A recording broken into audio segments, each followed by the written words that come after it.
अगर आप गार्डनिंग करना चाहते हो, सब्जियां घर पे उगाना चाहते हो, तो कुछ नहीं भी है तो भी आप कबाड़ में भी उगा सकते हैं। Hello friends, welcome back to my YouTube channel Sinha's garden and blog से। वैसे प्याज जिसमें कि अंकुरन आ जाती है तो उसमें आधा पार्ट उसका ख़राब हो जाता है, तो कुछ कुछ तो हम लोग सब्जियां में यूज कर लेते हैं, लेकिन कुछ कुछ ऐसा होता है जो कि यूज करने लायक नहीं रहता और हम फेंक देते हैं। लेकिन आप बहुत ही इजी तरीके से उसे उगा सकते हैं। अगर आपके पास गमले वगैरह, ग्रो बैग वगैरह नहीं हो, मिट्टी भी थोड़ी बहुत हो, तो भी उगा सकते हैं। चलिए कैसे। और ओनियन लीव्स के फ़ायदे बहुत सारे हैं, ये आप भी जानते होंगे शायद। ये देखिए, ये सब जो प्याज है इनमें अंकुरन आ गई थी, तो इसमें कुछ कुछ ऐसा है जिसमें कि अगर हम इसको सब्जी में यूज करते तो आधा यूज करते, आधा फेंका जाता, कुछ कुछ तो बिल्कुल ही फेंका जाता। तो उसको मैंने बहुत ही अच्छे से उपयोग कर लिया है और इसको मैंने लगाया है, वो भी कबाड़ है जिसको कि मैं फेंकने जा रही थी। तो चलिए मैं दिखाती हूँ कैसे लगाई, क्या मैं लगाया है। ये देखिए, ये मिट्टी वाला घड़ा है, उसका ऊपर वाला पार्ट है और उसके मुंह पे मैंने बड़ा सा टुकड़ा डाल दिया है, इस तरह से कवर कर दिया। ये देखिए इस तरह से, जिसको कि मैं बिल्कुल फेंकने जा रही थी क्योंकि कहीं कहीं पे क्रैकिंग भी आ गई है। ये देखिए इधर क्रैकिंग नज़र आ रही होगी, तो मैं फेंकने जा रही थी लेकिन मैंने फेंका नहीं और फिर मुझे लगा कि चलो इसमें मैं ओनियन ग्रो कर लेती हूँ। लेकिन मेरे पास दिक्कत ये थी कि मिट्टी भी बहुत थोड़ी थी, तो मैंने कबाड़ से ग्रो किया है। तो उसके लिए देखिए मैंने कुछ कार्डबोर्ड के टुकड़े पहले डाले, आधा मैंने उसी से फिल कर लिया। उसके बाद मैंने ड्राई लीव्स वगैरह डालकर इसको फिल किया और उसके बाद मैंने डाला है किचन वेस्टेज, जैसे कि सब्जियों के छिलके हैं, इनमें मटर के छिलके, आलू के छिलके, प्याज के छिलके और फ्रूट्स वगैरह के छिलके, सभी कुछ इसमें आप डाल सकते हैं। मैंने इन सभी का यूज किया है और अब इसके ऊपर मैंने डाला मिट्टी, क्योंकि थोड़ी मिट्टी तो हमें डालनी ही पड़ेगी। लेकिन अगर इसको मैं पूरा मिट्टी से फिल करती तो बहुत सारी मिट्टी लगती। तो हमारे यहाँ शहर में मिट्टी की कमी हो जाती है, गांव में मिट्टी की तो कोई दिक्कत नहीं होती है, लेकिन शहर में मिट्टी की कमी हो जाती है। तो इस तरह से मिट्टी हमने डाल दी है। अब मिट्टी डालने के बाद इसको हल्का हल्का इस तरह से प्रेस कर देंगे ताकि थोड़ी बहुत ये जो गैपिंग है उसमें भी मिट्टी चली जाए हल्की फुल्की। और मिट्टी डालने के बाद इस तरह से इसमें हम डालेंगे पानी, थोड़ा थोड़ा कर कर पानी डालेंगे ताकि एक बैग से नीचे पूरा नहीं चला जाए।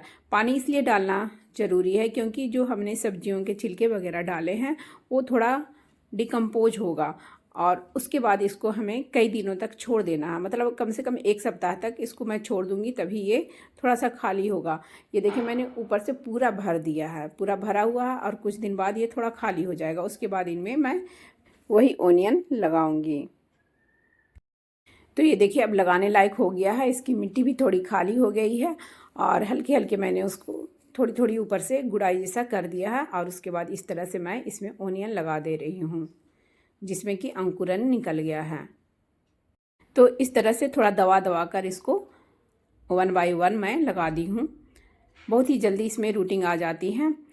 तो मिट्टी के जो घड़े वगैरह होते हैं उनको तो फेंकने से पहले ज़रूर आप गार्डनिंग से रिलेटेड वीडियो सर्च करना चाहें तो सर्च कर कर देख लिया करें, क्योंकि बहुत ही उपयोगी होते हैं और बहुत ही अच्छा होता है मिट्टी का जो बर्तन होता है, घड़ा वगैरह जो होता है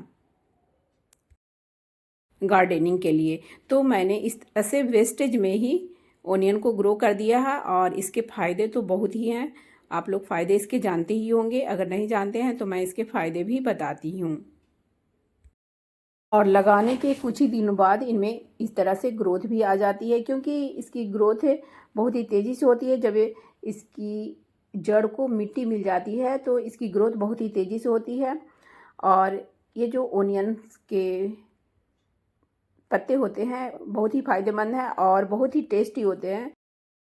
हम लोग इसको थोड़ा थोड़ा हार्वेस्ट कर कर सब्जियों में, या प्याज के पकोड़े भी बनते हैं, हरे प्याज के पकोड़े बहुत ही टेस्टी बनते हैं, तो उपयोग कर सकते हैं।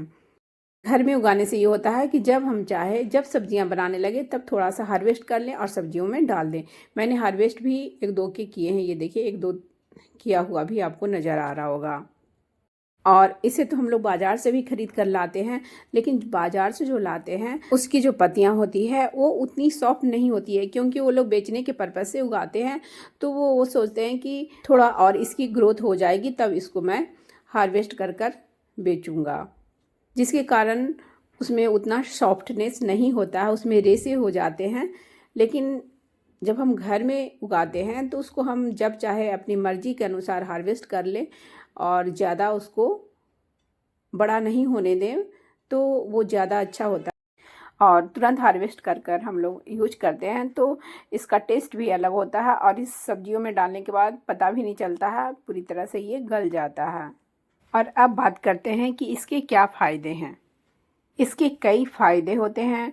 यह विटामिन सी, के, ए और पोटेशियम से भरपूर होता है, जो कि रोग प्रतिरोधक क्षमता को बढ़ाता है, हमारी इम्यूनिटी को बढ़ाती है, हड्डियों को मजबूत करता है, ब्लड प्रेशर को कंट्रोल करने में मदद करता है, और इसमें सल्फर भी पाया जाता है जो कि कैंसर व संक्रमण को कम करता है।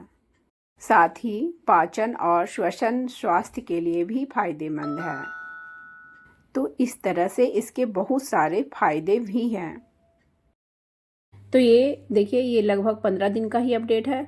इतनी अच्छी ग्रोथ हो गई है 15 दिन बाद ही। और मैंने एक दिन हार्वेस्ट भी किए थे बीच बीच में, एक दो प्याज का, और थोड़ी सी हार्वेस्टिंग इसकी मैं आज भी करने जा रही हूँ। इसको आप सीजर वगैरह की सहायता से हार्वेस्ट कर सकते हैं। मैं हार्वेस्ट कर कर भी दिखाती हूँ। और अभी तक अगर आपने वीडियो को लाइक नहीं किया है तो वीडियो को लाइक कर दें प्लीज़, और चैनल को सब्सक्राइब भी कर लें, जो कि मेरे चैनल में पहली बार आया है। बेल आइकन्स को भी प्रेस कर लें ताकि जब भी मैं अपनी न्यू वीडियो डालूं तो उसकी नोटिफिकेशन आपको समय से मिल जाए। और अपने दोस्तों के साथ भी इसको शेयर करना ना भूलें। तो चलिए मैं अब हार्वेस्ट कर कर दिखाती हूँ। तो अभी मैंने इतना ही हार्वेस्ट किया है। हम चाहे तो अभी और भी हार्वेस्टिंग कर सकते हैं। ये देखिए, अभी भी इसमें से हम चाहे तो हार्वेस्ट कर सकते हैं, लेकिन फिर मैं दूसरे दिन हार्वेस्ट करूंगी और सब्जियों में डालूंगी। तो इस तरह से गार्डनिंग करना बहुत ही आसान है। आप चाहे तो अपने घर में थोड़ी भी स्पेस है, कुछ कबाड़ वगैरह है इस तरह के, तो उसमें इस तरह से ग्रीन वेजिटेबल्स वगैरह लगा सकते हैं। टमाटर लगा सकते हैं, धनिया लगा सकते हैं, पालक लगा सकते हैं, हरे प्याज लगा सकते हैं, क्योंकि इनके फ़ायदे बहुत हैं और ज़्यादा इनको कोई भी चीज़ की ज़रूरत नहीं होती है, ज़्यादा खाद वगैरह की ज़रूरत भी नहीं है। और घर में हम जो लगाते हैं वो ऑर्गेनिक खाद उनमें डालते हैं, जैसे गोबर की खाद हो, किचन वेस्ट कंपोस्ट से बनाकर खाद डालते हैं, तो वो सेहत के लिए बहुत ही फ़ायदेमंद है। तो आप भी इस तरह से कबाड़ से जुगाड़ करें और गार्डनिंग का आनंद लें। Happy gardening.